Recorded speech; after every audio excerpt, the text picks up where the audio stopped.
الله وبركاته كسر دواد علي أكاديمي 10 كان و10 كيل لحد writing lesson 6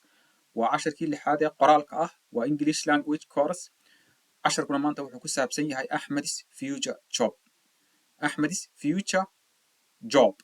أحمد أو ينور شيء شغاديس مستقبلك أما كهذلية وقرية باراجرافي روكوبن باراجراف كنا سيدنا بوكو بلاب مياه My name is أحمد مقعي جوا أحمد I want to be a doctor waxaan doonayaa inaan noqdo dhakhtar It is a good job waa shaqo fiican Doctors help sick people feel better dhakhaatiirtu waxay caawiyaan dadka xanuunsanaya siday u ladnaadaan ama u bogsadaan ama u caafimaadaan Doctors study for many years dhakhaatiirtu waxay wax bartaan sanado badan It is hard work waa shaqo aad u adag waa hawl aad u adag but I will try my best waa shaqo aad u adag laakiin waxaan isku dayayaa sida ugu fiican inaan ku guuleysto waxaan isku dayayaa sida ugu fiican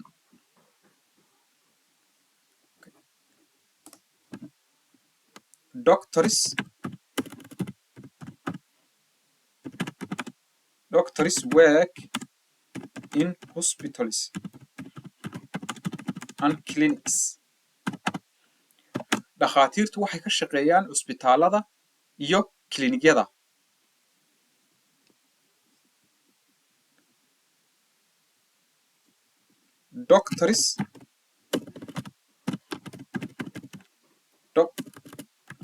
Doctors earn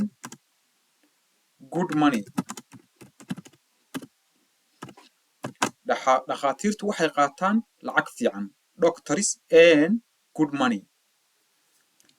wuu sii wadaya axmedo wuxuu yidhi people respect doctors dadku way xushmeeyaan dhakhaatiirta people respect doctors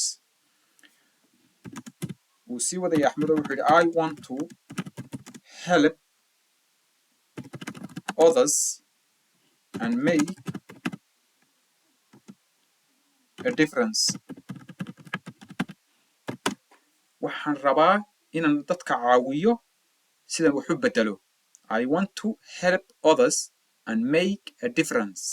waxaan doonayaa inaan dadka caawiyo sidaan isbedel u sameeyo I will work hard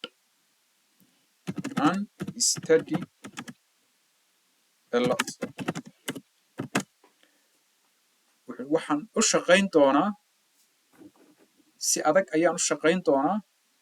in badanna wax baan baran doonaa Being a doctor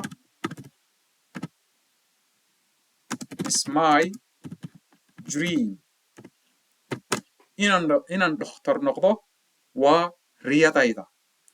axmed intaasuu kusoo gabagabeeyey baaragraafkiisii adigana waxaa lagaaga baahan yahay inaad qorto baaragraaf kooban adigoo ka hadlaya your future job ama shaqadaad ku riyoonayso mustaqbalka assalaamu calaykum waraxmatullaahi wabarakaatu